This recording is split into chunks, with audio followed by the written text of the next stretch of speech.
when your kids at the beginning. Okay. Y'all see the golfer? Yep. Yes. Okay, so this is just kind of my first go at kind of a new engagement format. Josh, real quick, I just want to make sure, are we recording? We are recording. Okay, excellent, thank you. We are, well, here, let me just double check. It looks like we are recording. Great. All right. So this was my first go at kind of a new engagement session with Frost. You know, I had given the whole E&O presentation for a couple engagement meetings, and everyone was always like, oh, wow, great insight, never thought of it that way. It was really, you know, there was a clever hook. It was interesting, but what it lacked was what are the, you know, what are the producers going to do different when they come into work the next day?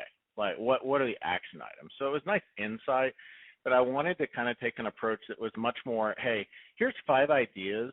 If y'all take 2 of these and do them, you're going to have more success with Think HR, you know, this year. And so I kind of changed the format. You know, I do this intro. I still talk about E&O. I may change the title of this, you know, because I'm explaining E&O and then I'm kind of transitioning into a list of 5 ideas, but it still can flow. You know, we're talking about driving growth with E&O. It's not errors and omissions. Our E&O here at Think HR is execution and outcomes. Same old story, you know, execution, because no matter how good of resources you have collected over the years, they don't mean squat unless there is some level of execution with them. And outcomes, because no matter how good the tools are and no matter how good your execution is, it will all mean squat if those tools don't generate some positive outcomes for your clients. And so that's our E&O here at Think HR, and it's really what it all comes down to. So today, I wanted to kind of put myself in a producer's shoes, to put myself in, you know, your shoes if I'm talking to the audience. And if I was out there and I needed to build a benefits book right now, and I was going to kill what I eat, and you know, I had to go out and do it, and I had Think HR in my, you know, in my arsenal. What are the 5 like core philosophies or principles or best practices? What are 5 ideas that I would make sure I'm proficient in order to have maximum success with Think HR? And so that's what I'm going to go through with you today. Is I've got 5 ideas. There's a lot of strategies. There's a ton of these. I could probably list out 30 or 40 or more, but I want to just give you 5 ideas, and we'll kind of guide our discussion around those. So here's our agenda. We're going to talk about engagement as a producer. We're going to talk about value statements, questions, client value reports, and sales cycle engagement. And let's go ahead and kick this off with engage. So one thing about Think HR that's actually a wonderful thing from a producer standpoint is I do believe Think HR requires a lot less engagement and a lot less effort on your part in order to have success. We're not going to pull you into 10 hours of training. You don't need to log in for an hour or 2 every week to make sure these tools are working for you. You don't have to do a ton, but there is at a minimum, a level of engagement that you're going to have to do if you want to start seeing success. And so I'm going to give you 3 quick things you can do to meet that level of engagement. And I promise you, I'm not asking you to do anything that I wouldn't do myself. These things could take you literally 15 minutes and you could be done. So trying to keep it really cut and dry here. Number 1, if you haven't called our advisory team, you need to make a call. You need to come up with, fabricate a question, or better yet, come up with a question that you've gotten over the past couple weeks or months from a client, and just call our advisory team and put it out there and see what the experience is like. You know, for one of the biggest reasons to do this is now part of your value proposition. And if you're going to speak passionately at all about what Think HR can bring to your clients and your prospects, you have to experience it. If I'm going to go sell, you know, Cadillac Escalades, one of the first things I need to do is get in it so I can convey what the experience is like to somebody. So make that call. Number 2, really simple here, save the number, put it there in your phone and your favorites, have it accessible and ready. There's a couple reasons for this, and I'll wrap after the third one here. The third is download the app. So you can get the mobile app on the Apple App Store or on the Android Marketplace or Google Play. All three of these things, really simple, but you have to do them. And really, I'm going to tell you, it's for a couple big reasons. Number one, you need to have the belief in what our solutions are, and the advisory. You know, we've got a lot of great stuff, but the advisory has potential to move the needle in your prospect meetings as much or more than potentially than anything we do. So you need to be able to convey what it's like. You need to have that experience. And then you have to have it readily available. I can't tell you how many stories I've heard from producers that say in the middle of a prospect meeting, they ran into an opportunity where they could get one of our advisors on the line on a conference call right there with the prospect. And we made them look fantastic and played a big role in helping them land an account.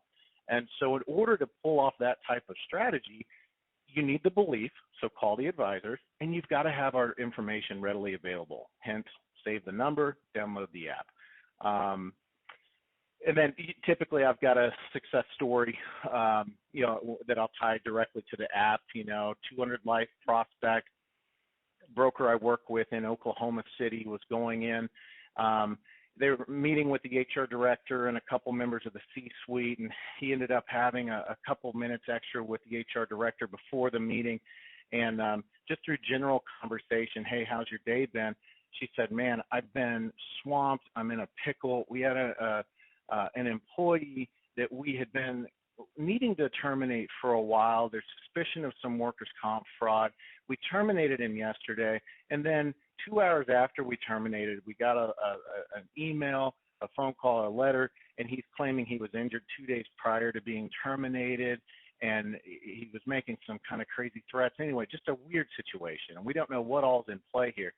So the producer actually excused himself to go to the restroom, and he submitted the question through our mobile app, and an hour and a half later, before the meeting was over, actually had a really nice, concise write-up of all the different implications with that situation, forwarded on to the HR director, and she grabbed him on the way out and said, what the heck is this? Where did this come from? He's like, oh, that's a firm that we retained for you. They're available to our clients, you know, anytime you need them.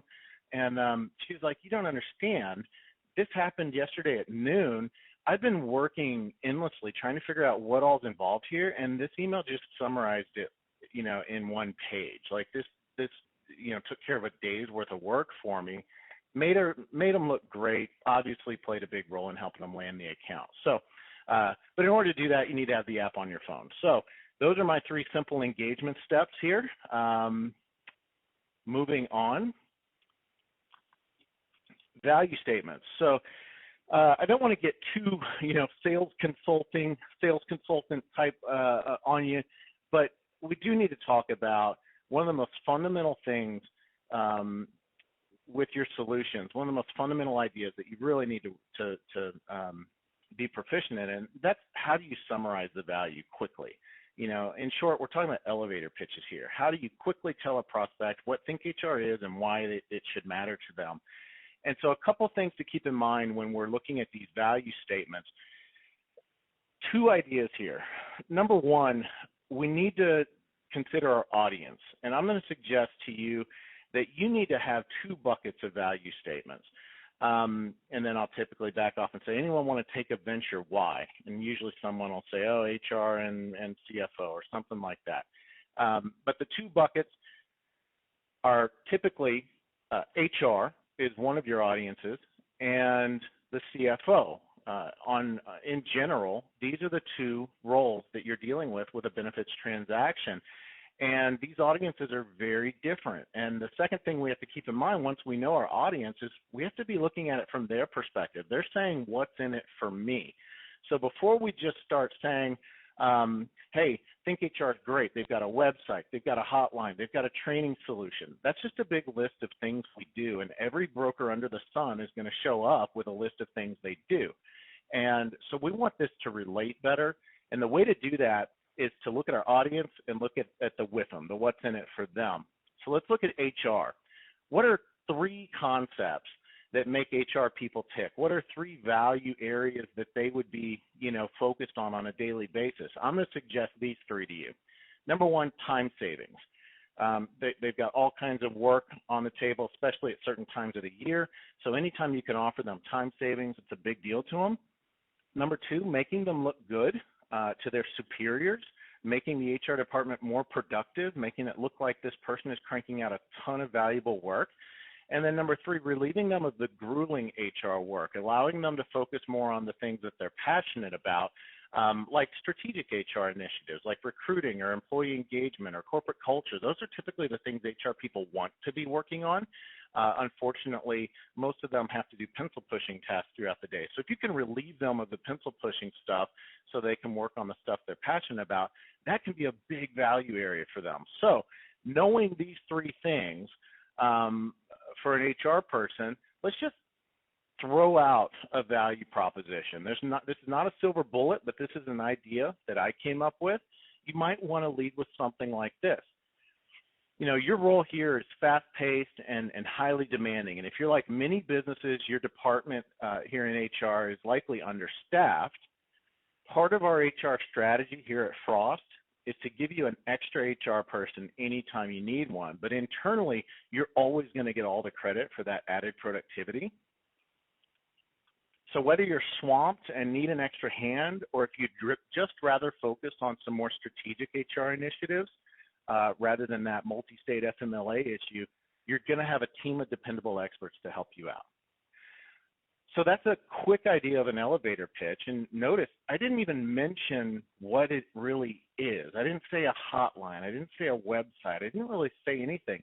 I'm trying to relate to those 3 things: the time savings, the allowing them to focus on what they want to, and the credit that they're going to get for the productivity. So let's take a look at this from a CFO's point of view. How would that differ? Well, 3 things that a CFO is going to care about: company growth, cost containment, and sustainability, which sustainability brings a risk management element into it. So making sure that we avoid those things that could shut down the doors, of the business. So let's throw out an idea for a value statement here. Here at Frost, we believe HR plays a critical role in a company's growth, cost containment, and sustainability. Our approach here at Frost helps you to attract and retain top talent, eliminate the need for a larger HR department, and helps you reduce the risk of EPL issues that could potentially close your doors. So big picture, the Frost HR approach will help you hit your goals, reduce costs, and mitigate risk. So again, I didn't mention anything about what this actually is. I'm just hitting on those 3 points that a CFO is going to be concerned with. And then typically I'll back off and ask some interactive questions. At Frost, I had a stack of Starbucks gift cards, and so I kind of made this into a group practice, and we looked into it a little further. But anyway, moving forward, I don't know why this slide is in here. Sorry about that, got misplaced. So moving into our next section here, questions. So this isn't just a slide stopping down to see if there's any questions, but we're actually going to talk about the practice of asking better questions. It's really a critical thing with driving a good, effective conversation about HR and compliance with your prospects, and really about anything, the insurance products or whatever. I've always been a believer that the best salespeople ask the best questions. Albert Einstein is on the record saying if he had an hour to solve a problem and his life depended on it, he would use the first 55 minutes to determine the proper questions to ask.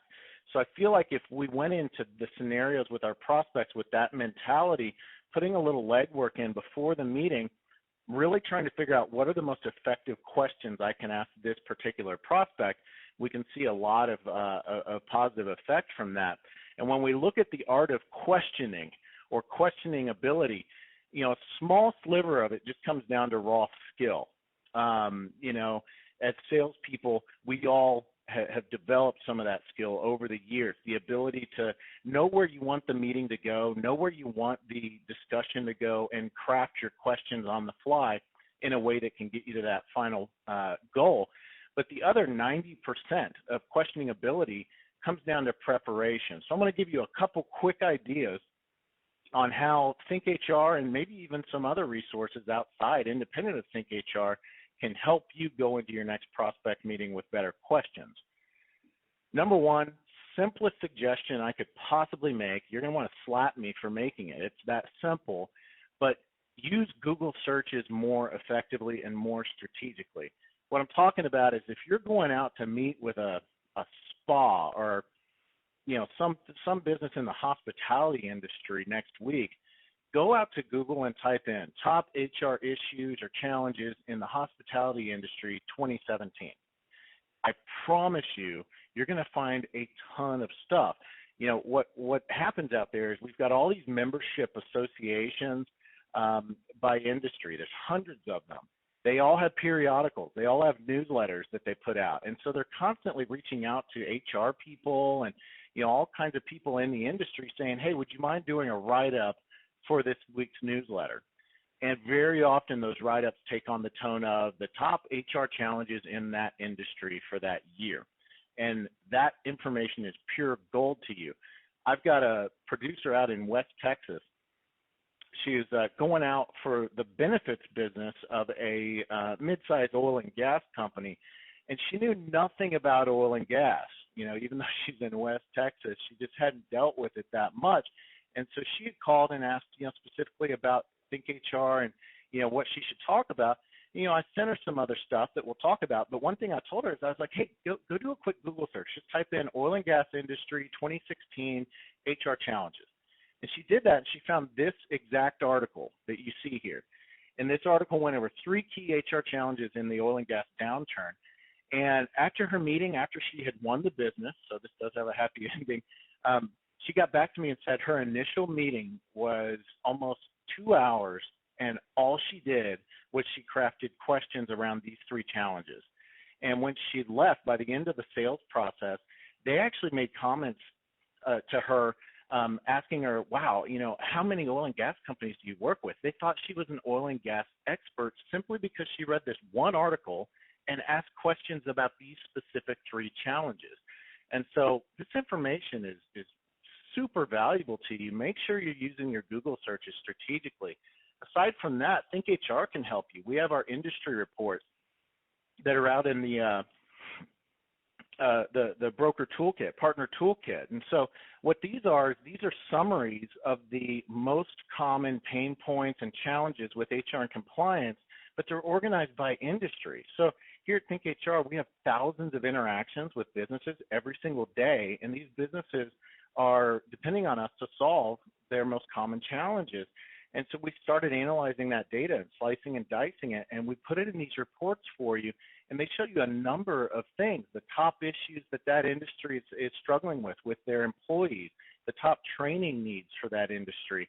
It even goes into some bullet points on the top 4, 5, 6 ways we are specifically helping businesses in those industries. So this can be invaluable information to help you prepare and ask the right questions for that next prospect meeting.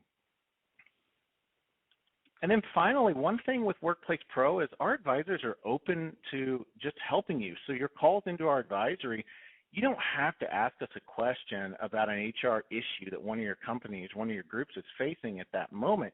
You can actually call us and just say, hey, I'm going out next week to meet with a small manufacturer in the Midwest.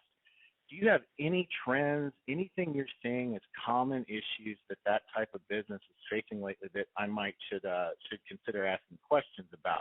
And we're happy to look at some of our data and give you feedback on what kinds of things you may want to ask them about. So what we're really going for with those 3 solutions, the Google searches, our industry reports, and then using the expertise of our advisors, is we want to avoid these ambiguous questions like this. What kind of HR and compliance challenges have you been facing lately?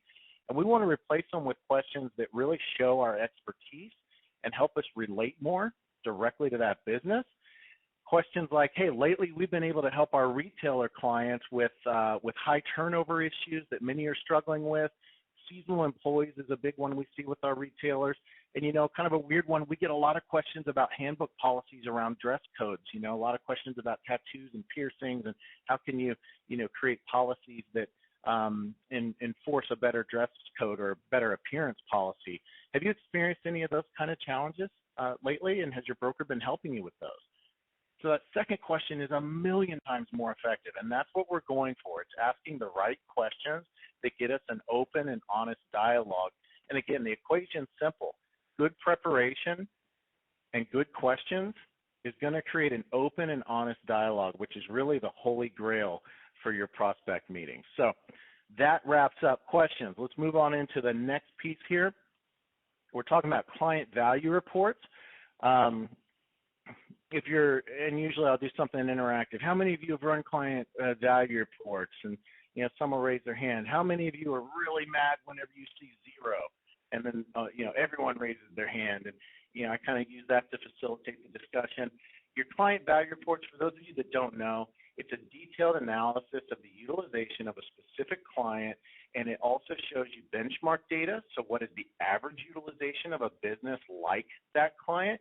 And it also shows you the fair market value of their utilization and the benchmark average value that businesses are receiving. So as you can imagine, tons of valuable strategies that you can take from this CVR, the client value report.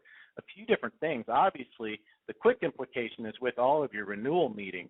And if you've got a big value number, a lot of utilization, fantastic. You take it out, you slide it across the table and say, hey, I'm not sure if you're aware of it, but we've generated $30,000 of extra value for you with your utilization of our resources. If it has a 0, I would get even more excited to take this out to your renewal.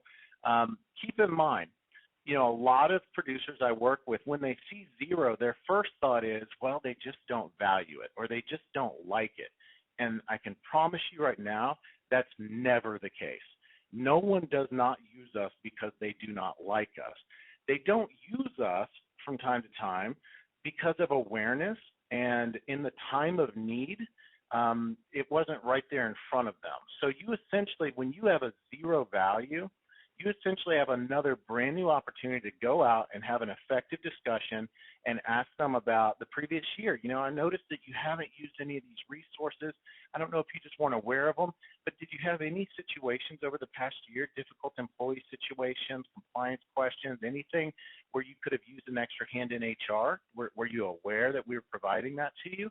You've got a whole nother opportunity to convey the value, and a 0 report can lead to just as an effective conversation as a report with a $50,000 value. So don't be disheartened when you see 0. My eyes would get big, and I'd want to use that even more. Mid-year engagement, I recommend for at least your top accounts, run these mid-year, send the report directly to the client and say, hey, we're thrilled that you're getting good utilization out of this. Do you have any questions, anything we can help you with? Or maybe they're using the hotline a ton, but they haven't engaged with training.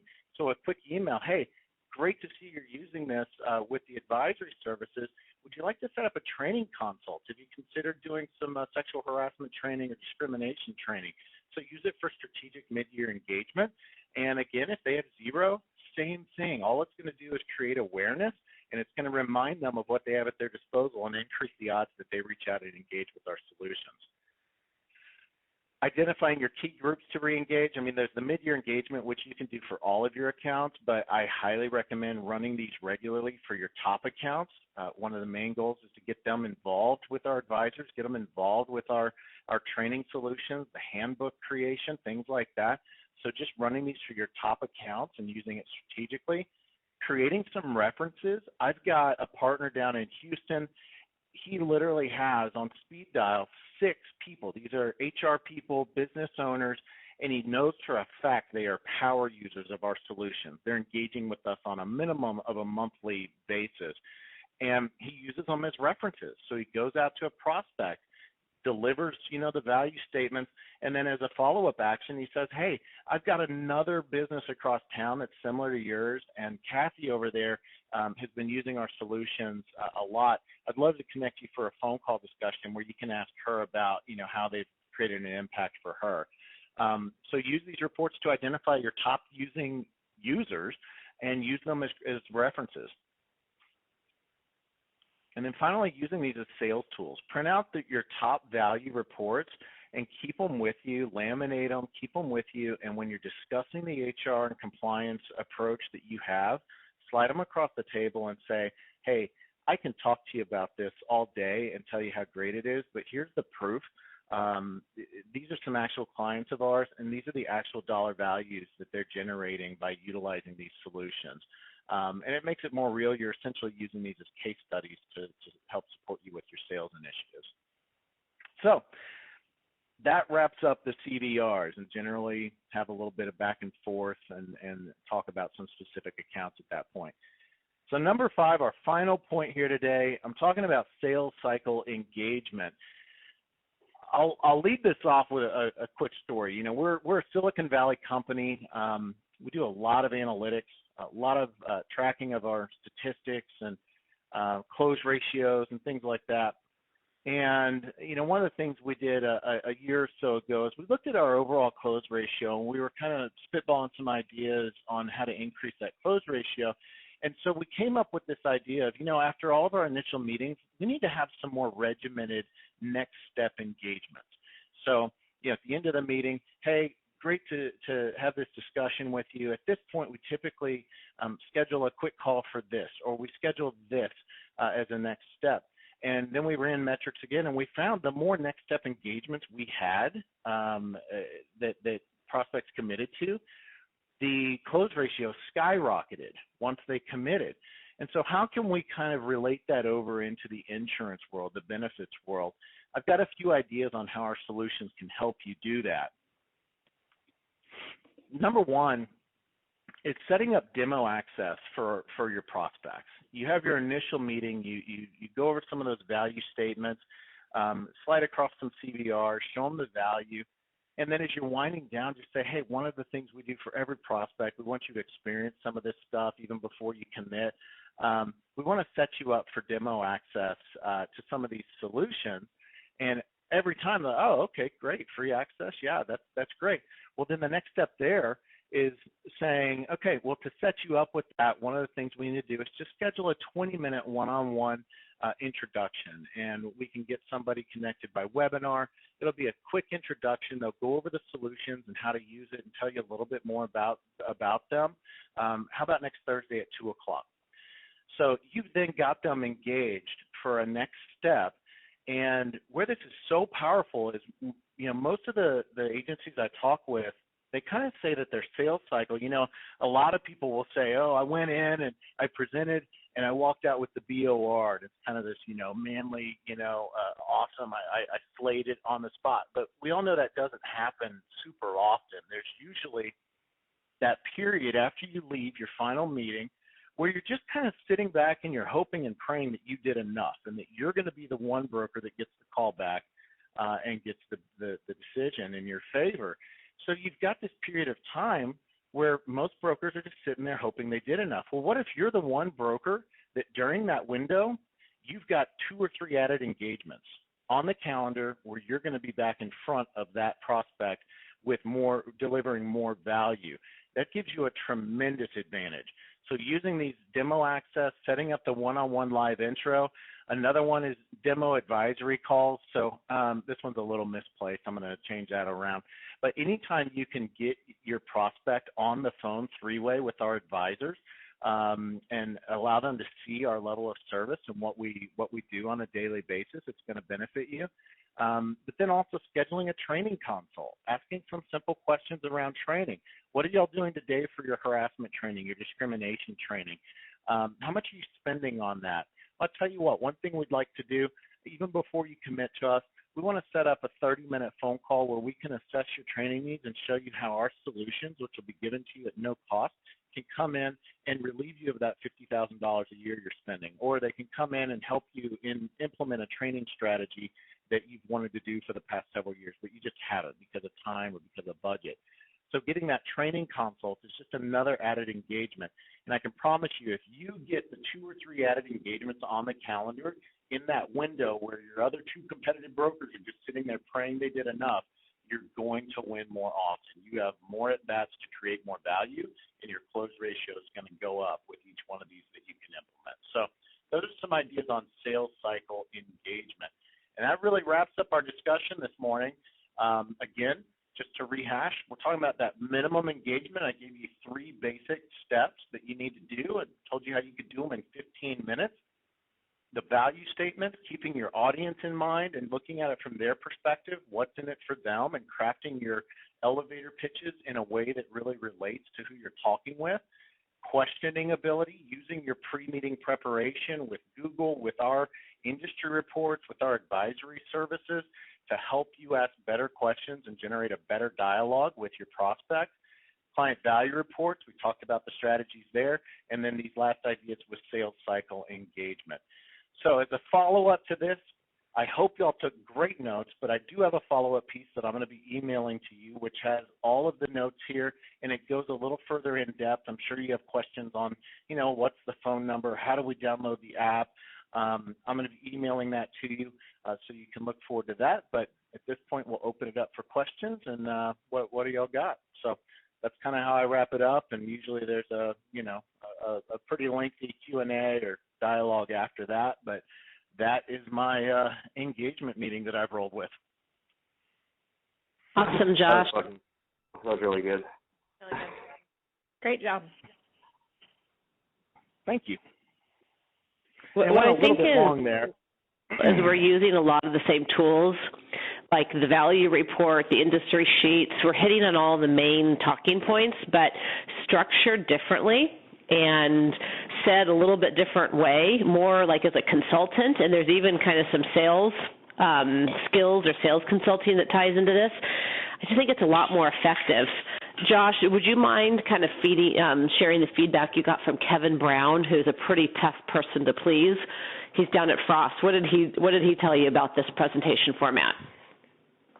Yeah, it was an exciting response from Kevin, because you're absolutely right. He is a tough person to please. But afterwards, he pulled me aside and he just said, "Man, that was spot on."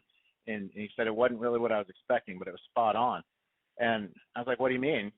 And he said, "You don't even know how difficult it is to arrange these statewide. Frost is just Texas only, but they have multiple locations." But he said, "You don't know how difficult it is to arrange these statewide meetings. We're on a strict budget. And we always want to bring in, sales consultants. We'd love to bring in some industry speakers, but man, it's so expensive, and our budget keeps us from doing that." And he's like, "I was expecting you just to do a technology overview, but man, you just brought like pure sales consulting approach to this." And it's some of the stuff they were looking to get if they were to bring in like a Gittimer or a Trokey or some sort of name. And so he was real impressed that it was not just a here's how to use Think HR, but hey, here's some fresh insight on some sales strategies overall, not just with Think HR, but effective questioning. Great for Think HR, but effective questioning skills and preparation, that's big for everything. So, that was his feedback, is that he liked how consultative it was, rather than just here's how to use Think HR. So what I'd like to do is I'll get this translated, and just so you guys have kind of the talk track with the slides. Courtney and Laura especially, we need to spend some time together and just make sure you're comfortable with this flow. This may not be the final version, but I think following this format, starting as quickly as possible, is better than the other things that we've been doing. Now, granted, if you have a resource manager that just wants to know how to pull reporting and wants the nuts and bolts, this doesn't work. But when you have an audience, whether it be account managers or producers or a mix of both, this is really the format we should be using. I mean, I can make a case for pushing this down all the way into, throughout CS, but for now, let's use it for our team. So we'll get that translated so that you kind of have a script. We'll clean it up, and then we'll spend some time kind of practicing it, just making sure that people are comfortable with the delivery. And I did modify this. I did a producer session, which this was great with True North, and then I did an account management session, which did go, as you would expect, quite a bit differently. I did modify a couple of the points. So even though most of this content is multifaceted, I mean, it can go both ways. There are a couple points in my sales one that need to be addressed differently, or else you're just going to get blank stares from account management. But I've got that slide deck as well, and I can kind of provide some more flow on that soon. Is there anything, I mean, you know, I'm kind of curious from Laura and Courtney, is there something that Josh didn't hit on that you felt like needs to be hit on for these types of presentations? Like something that comes up that maybe we didn't address that needs to be worked into this? The only thing that I talk about differently is the audit. That they every single time they're just so blown away and always have so many follow-up questions about.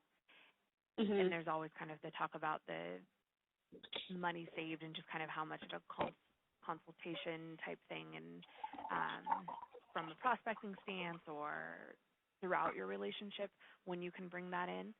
So I would look to weave that in somewhere, but that's really the only thing that I think I would add. Otherwise, those are the tools that I touch on exactly. I feel like it's also, Josh, this isn't the first engagement thing you've done with Frost, right? They have some sort of some sort of a background. I know we have a lot of clients where there's a handful of people that know about it well, but then if you were just to go out and, you know, you said the training consultation a couple times, you know, do they know what that is or where that is, that kind of thing, just making sure there's a little bit of background information. Yeah, I would say this is not for the 101 level. I mean, Frost has had us, their producers are moderately engaged. Some of them have had great success. Some are really wanting to know how to spark that first success. So it's kind of that second level. It's a little deeper content versus what you might give to somebody, you know, on their first rollout meeting. What about this idea? I mean, what about this idea where we have, you know, someone on this team record a 20 or 30 minute, you know, more functionality type of walkthrough? It's real simple to follow through, so that way, you know, in your follow-up, you're mentioning sending out follow-up, you know, on there, you know, hey, here's a video. If you don't know all the nuts and bolts, here's a couple ideas for you, something like that. Mm-hmm. They need even in this, I think it would just kind of having an overview of what the 4 main components, or however you look at it, 3 main components, just so they know, again, as a refresher, right? Even if it's the second round. Yeah. Kind of to have because you're being vague, and you're intentionally being vague in some of the value props. But right, that's exactly the point, just so they can follow up with their homework, right, and they know where to go. So I think the recording is a good idea to send as a follow-up too. Yeah, it's crazy. Like in the producer meeting, nobody had questions about like, hey, where do we go for this? Where do we go? All they really care about is, what am I going to do in my next discussion, in my next meeting?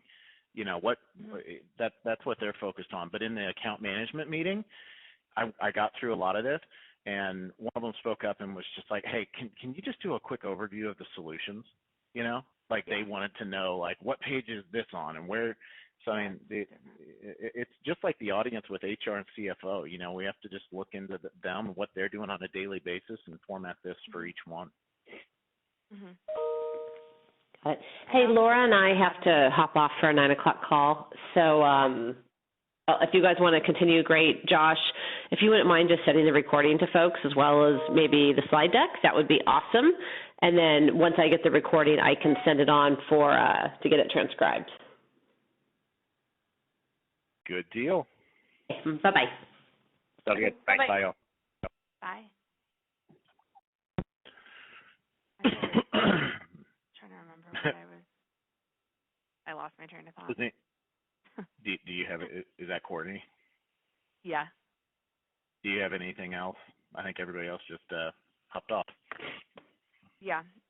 It'll probably come to me. But no, that was awesome.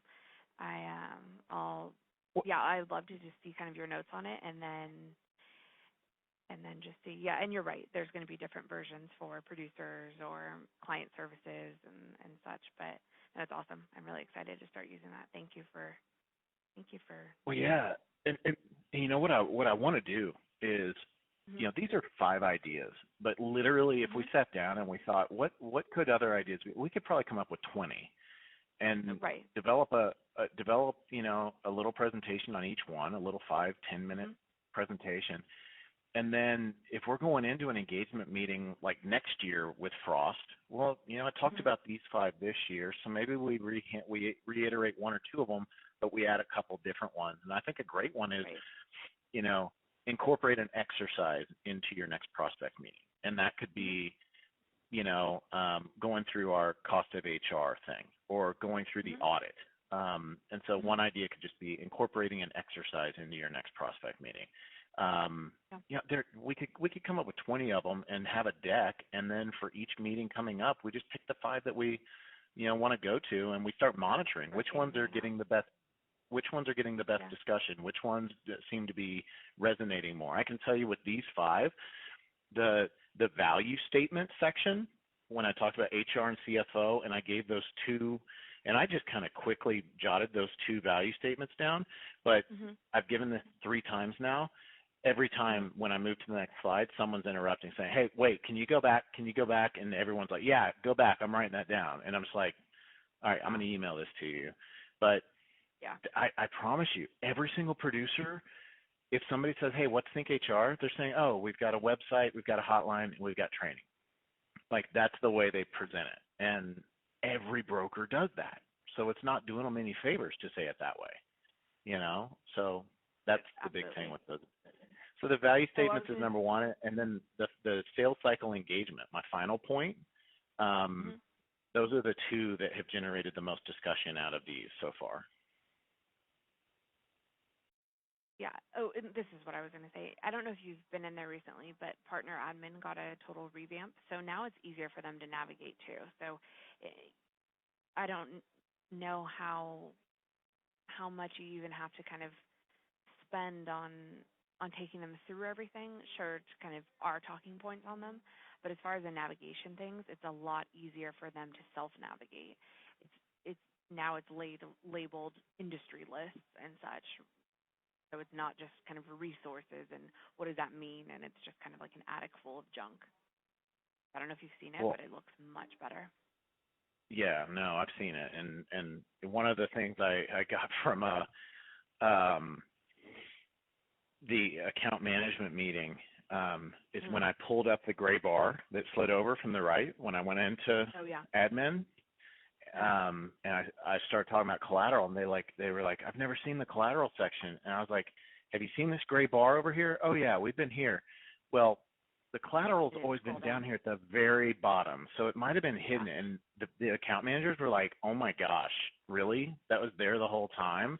And so yeah, moving it to the top, I think is a good move. Mhm. You know, the other thing we've got to have under the collateral or a button, we need to create a button that's called like Think HRU, like or Think HR University or Think HR, Mhm. you know, training center. And I don't think we should be spending time doing feature guided step-by-step calls for our partners. I think that's just, we can make that so scalable if we just Oh create yeah, a absolutely. library of 20 videos, not even Mhm. 20, 10 videos, a dozen videos, none of them longer than 5 minutes. And one of them is how to set somebody up with training, how to create a training track, how to create or create a demo access. You know And what's when people interesting are though? meeting, what? Yeah. Well, I was just gonna say so we have those videos, and we have a lot of these videos, and we send them out, and the hotline team, as part of their Engage deck, I don't know if you've heard, they've been using Engage, and they used a lot of it for like the 1094, 1095